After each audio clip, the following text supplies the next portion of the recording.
Rapa Nui, or Easter Island, is the most remote inhabited place on Earth.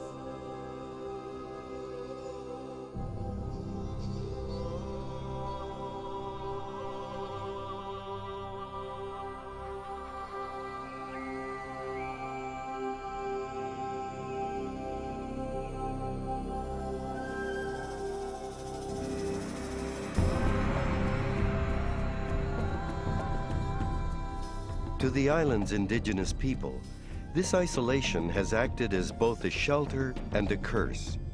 Over the past 1,500 years, they've seen their island home change from a tropical oasis to a windswept battleground, have seen the population fall from thousands to, at one time, as few as 120 people.